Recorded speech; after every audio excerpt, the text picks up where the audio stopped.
Hi. Hello. Hi, June. Hello, everyone. Thank you for joining our BPIA chats today. I'm your host, Alexandria Maloney, and I hope everyone is staying safe and lifted during this time. The purpose of this series is to share the experiences and insights of members of the international affairs community and hopefully to inspire the next generation to explore opportunities in the field. Also, the thoughts and views of our guest speakers are their own, and we are currently streaming this live, and this talk will be posted on our IGTV and our YouTube channel afterwards. So if you haven't already, please follow Black Professionals in International Affairs on our Instagram page, as well as our guest speaker who is present here today. And lastly, we encourage viewers to chime in below in the thread with comments and questions that they may have. So without further ado, I will introduce our guest speaker for today. Dr. Jooeun Kim is the Stanton Nuclear Security Fellow at the Council on Foreign Relations. Dr. Kim specializes in alliance politics, nuclear non-proliferation, and East Asian security issues. At CFR, she focuses her research on the relations between alliance credibility and an ally's decision to develop nuclear weapons based on survey experiments conducted in South Korea and archival research. Dr. Kim was previously a fellow at the Asian Studies program at Georgetown University, Institute for Security and Conflict Studies at the George Washington University, Center for International Security and Cooperation at Stanford University, and a managing editor of the International Studies Quarterly. She received her PhD in government from Georgetown University, an MA in International Affairs from the George Washington University, and a BA in political science from Waseda University in Japan. Thank you so much, June, for joining us today. Thank you for having me. Sure. So I'd like to start off. Could you tell us a little bit more about your journey and what got you to where you are today, academic, professional, life? Yeah. So it's been a long journey. I was born in South Korea and I moved to Japan when I was 16 and finished my high school and entered college in Japan. And when I was a high school student, I wasn't interested in politics. I didn't know what, I've never heard of it. But unfortunately, at the time, in Japan, you don't necessarily choose your major based on your interest. You take a test, and if your test is good enough to apply for a certain major, you can choose a major. And that's how I was allowed to join the political science department of Waseda University, majoring in political science. And maybe because of my background as an international student, I became more interested in international relations and started to take more international relations related classes, such as international institution, international organization. So I became more and more interested in international relations as a possible path I could pursue. And I ended up writing a undergrad thesis on U.S.-Japan military alliance, analyzing through the lens of different IR theories. Alliance politics is really big in Japan. It affects day-to-day lives of a lot of people, and also in South Korea. So I became really interested in alliance politics. So I wanted to pursue a master's degree in the United States and applied and got into George Washington's Elliott School of International Affairs. And I continue to work with scholars who focus on alliance politics, such as Dr. Mike Mochizuki, who teaches Japanese politics and East Asian security. So I end up writing a master's thesis on the origins of North Korea's brinkmanship diplomacy, analyzing declassified documents about the 11-month bilateral negotiations between the United States and North Korea following the capture of USS Pueblo in 1968. So I began to explore different security issues, such as North Korea's behavioral pattern, where did it come from, nuclear issues, and so on. So I wanted to pursue another degree, PhD, and further research about alliance politics or East Asian security. And I got into Georgetown's government department, and I majored in international relations. So I was looking for different interesting research questions for my dissertation, doctoral dissertation. And I wanted to write something on alliance politics because that was my interest. And I found a topic which was why did United States non-nuclear junior allies such as South Korea, Japan, decide to develop their own independent nuclear weapons capability despite being protected by United States nuclear umbrella or extended deterrence capability. So there are several countries did that during the Cold War under the Soviet Union's nuclear umbrella and also United States nuclear umbrella. So I wanted to understand why that's the case, because nuclear proliferation is really risky business. It's not welcomed by your allies and also adversaries. So I found that it's not just necessarily the heightened security threat by your adversary. It has to do with the lowered credibility or lack of credibility by the ally who is supposed to protect its ally. The United States show that, okay, it's not willing to protect South Korea and so on. That's when the states wanted to get their own nuclear weapon. So that was my thesis, which I defended last year and finished, graduated from Georgetown, and I got a Stanton Fellowship, and I'm working as a Stanton Fellow at CFR, which is a tremendous opportunity. So I'm continuing to, research on the same subject, more focus on South Korea this time. I had several cases in my dissertation and working on my book project, which is based on my dissertation. So that's my journey starting from high school to right now. Thank you so much. You've accomplished so much in your life at such a a relatively young age. I'm inspired. So, can you tell us more about the Stanton Nuclear Security Fellowship? I believe that it's geared towards those who are in the academia space and PhD space. Could you tell a little bit more about that program? Yes, it is more geared towards academia people pursuing academic career. So Stanton Foundation is funding multiple Stanton nuclear fellowships in different United States organizations, including CFR and other prominent academic institutions. So Stanton Foundation is founded by Frank Stanton, who was the president of CBS for 25 years, also a lifetime member of CFR. And he also served in Eisenhower administration, and in 1954 created this first comprehensive plan for the United States, survival plan in case it's attacked. There's a nuclear attack against the United States. So he was deeply interested in nuclear issues, more specifically, and international security issues more broadly. So he created this foundation and is funding young scholars who are doing policy-relevant research in academia on security issues and non-proliferation to be able to, finish their PhD if they're applying for a pre-doctoral fellowship, or continue to support the study of young PhDs who are who just finished and want to continue their research and publish a book and article on their research. So CFR is not the only organization that hosts Stanton Foundation fellowships.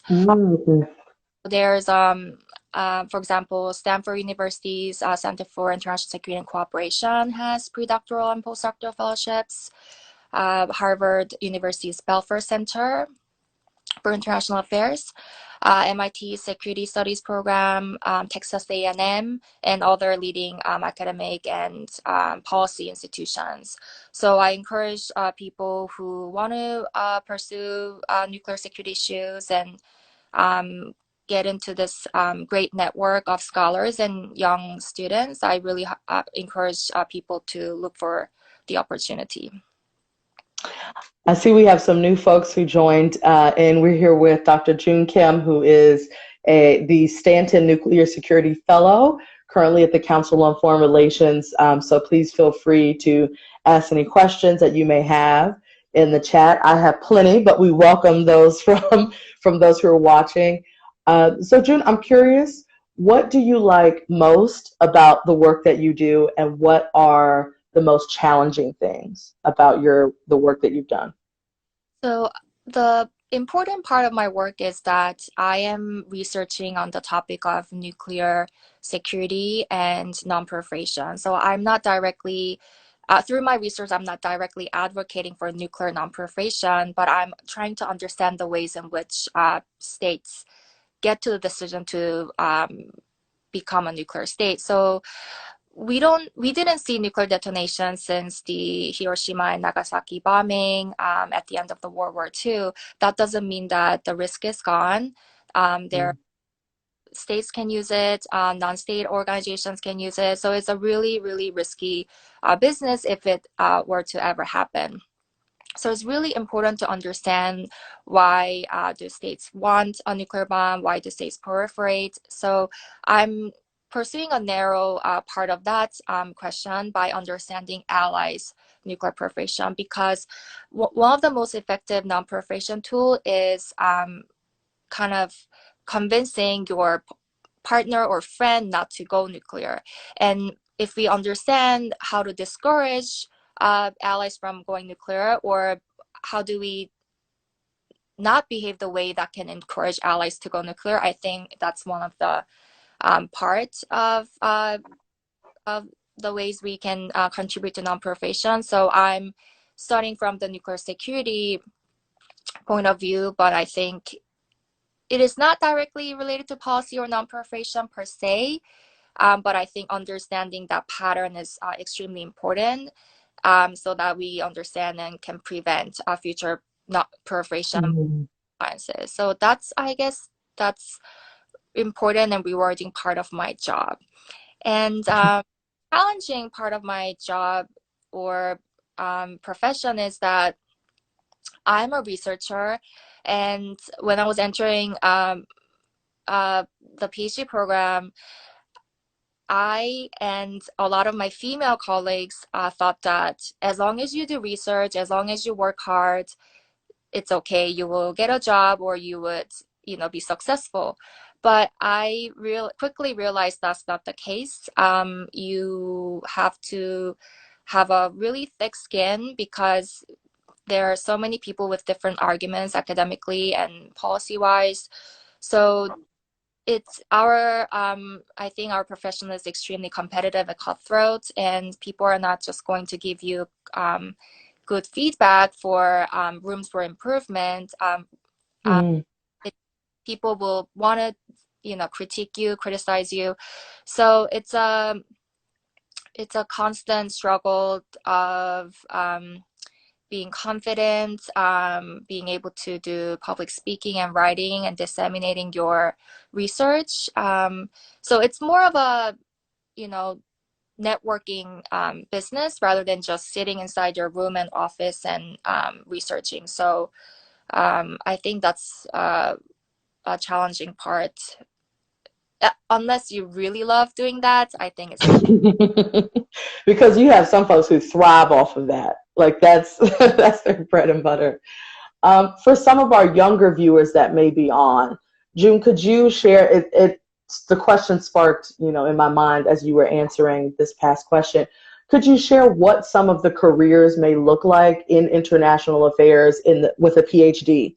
So I know, when I first kind of got into this field, I assumed that having a PhD meant you were going to be a professor. Like that's an automatic. But there are so many other with think tanks and with governments that need experts who are, area experts. So could you share some of the different, professions and careers that you've seen people have on yourself, with the PhD?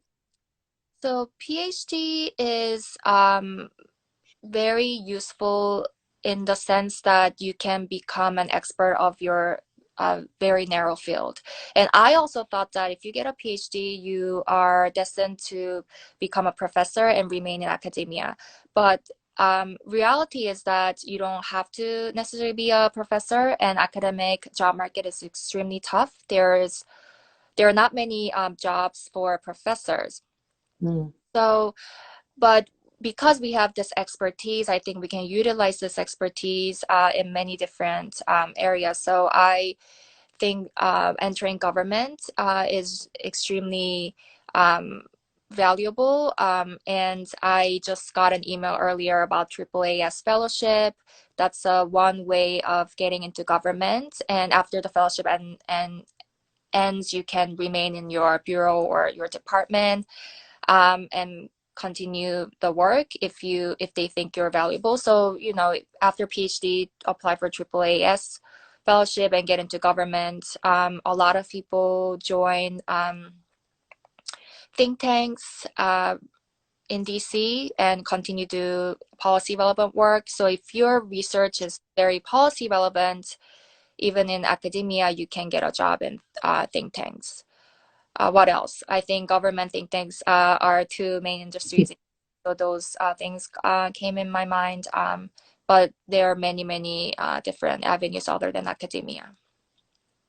Sure. So I have, and again, we're here with Dr. Jooeun Kim, who is the Stanton Nuclear Security Fellow with the Council on Foreign Relations. So I have, if you have any questions, please put them in the chat. I have two more questions, and then we'll wrap up from there. My next question is there anything you know now that you wish you knew when you first started this career path, this career journey? So it's related to the earlier challenge question. If I had known that academia is really about networking, I would have thought twice maybe. So so it's not just about researching your topic in your small office or room. It's fiercely networking, wanting to put yourself out there via publication and Twitter, network for opportunities, different fellowships, and mentorship. So you have to be actively seeking mentorship, letters of recommendation, and references, because a lot of fellowship and jobs and opportunities circulate among tight network of scholars and groups. Mhm. So Mhm. I encourage people to know this. If you're already confident and enjoy networking, that's awesome, but it's a trait that you need to hone when you're in academia or in this profession. So you have to be confident. You have to speak up when you're in your. You want to be heard in the room. So for me, when I was first starting this business, I would always speak only when I'm extremely sure about my argument. So I wouldn't just raise my hand up just because I want to speak. So confidence, wanting to do networking and liking networking. I think those are the things that I know now, and I didn't know when I was starting. So those are the advice I really wished I had. That okay, academic Mhm. international affairs profession, networking is a key. Not only that you have to work hard and know your subject and be the expert of your subject, you have to know how to network, and you have to enjoy networking. Sure. We have one question here from the chat regarding Dr. Kim's foreign languages. So could you share about any foreign languages that you speak, and also, is it beneficial for those who are interested in exploring careers in this field, whether it be nuclear non-proliferation or with a think tank, or kind of in the academia space? The necessity, or the not the necessity, but the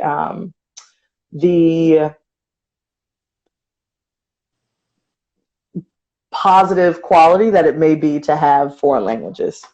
So I thought that I had advantage of speaking three languages. So my first language is Korean, my second language is Japanese, and my third language is English. And I thought I had great advantage, but I don't think that's necessary advantage as we treasure. Mm. I think speaking good English is the most important thing, because most of the literature is in English, and you want to publish in English. So speaking English, I think, is the English very well, and knowing how to articulate in English and knowing how to do confident public speaking and debate is the most important thing. So I don't think people should be discouraged just because they don't speak international or other languages. But I think it is helpful to understand some languages. If you're interested in Middle East, for example, it's helpful to, understand Hebrew, or if you're interested in East Asian security, it's extremely helpful to know Chinese. But that doesn't mean that just because you don't know those languages already doesn't mean that you shouldn't seek those professions if you're interested in that region or the subject. Because, even if you go to international conferences in China, you can freely speak in English, because most scholars working with US scholars know how to speak English, and the discussion and important meetings in government, obviously those are all in English. So I would Mhm. prioritize how to speak and articulate well in English first. I think that's great advantage. And even if you don't speak right now, I'm sure if you enter government, like State Department or intelligence agencies, they train you how to speak those languages. So Mhm. you're not fluent, you are allowed to work for those agencies. So I think it's great if you already have it, but even if you don't, I don't think you should give up on the profession. Great, thank you. So I have one last, excuse me, I have one last question, and feel free to put any concluding thoughts that you may have on this. But my question is, what advice would you give to someone who is considering this particular profession, or in pursuing their PhD in the international affairs space? Mm. So should I speak as a woman of color or just in general? Please, yes, please. Because I'm speaking in this venue, I will just talk as a woman of color. I think we are in international affairs business, especially nuclear security, international security. I think it's predominantly um, male and white, and there are not many people like me in the room. And if you're the only person who looks like you in the room, it's really intimidating. It's hard to speak up. But Mm, that our representation is not meaningful in our profession. I think there has to be more people of color and women in our profession. So I think actively pursuing this career is extremely important, because, as I said earlier, our research is, even if it's not directly related to policy making of today, it has great consequences and impact. So it's very important to have diverse and unique views that can actually change the traditional thinking of even military or defense or security or nuclear weapons. So I guess I would just encourage people like me to join the profession. To be honest, I didn't meet anybody who's African American when I was pursuing. I mean, there was mm, speaking American mhm, issues, but especially nuclear security field, I didn't meet any mentors, or especially my generation, I didn't see anybody in the conferences or mm, so. It's a field that is definitely lacking some representation. So um, having interest in nuclear issues, I think important. It's an important subject. And recently, like a month ago, there was a report about the Trump administration's officials wanting to, you know, talk about, discuss nuclear testing. mm, And that became a heated issue. So just because we haven't tested nuclear weapons for decades, it could be a new issue that we have to debate and possibly stop. So it could endanger United States security and its allies, because if the United States starts mm. again, it could encourage United States traditional adversaries such as Iran and North Korea to do the same, right? So I think nuclear issues are still important, and I think different point of view, outliers, and diversity in our field is extremely important, and women of color or people of color should definitely join for different. June, well, hopefully your message today will reach a few, if not many, of future professionals who are in the nuclear space. June, thank you so much for taking the time to speak to us and share your journey and your experience and your insights. Thank you to everyone who joined in for the discussion today. Again, please feel free to follow BPIA on our social media, as well as June, who you all can see her handle here. And then also, June, what's the best way for folks to get in contact with you, or who may have questions, maybe on LinkedIn or through the CFR website with your email? So I have LinkedIn. The spelling is JOOEUNKIM. So you can search me, and my email address for CFR is jkim@cfr.org. So feel free to email me for any questions if you're pursuing this career. June, thank you so much. And again, thank you everybody for joining us, and have a great day today. Bye. Alrighty, bye-bye everyone.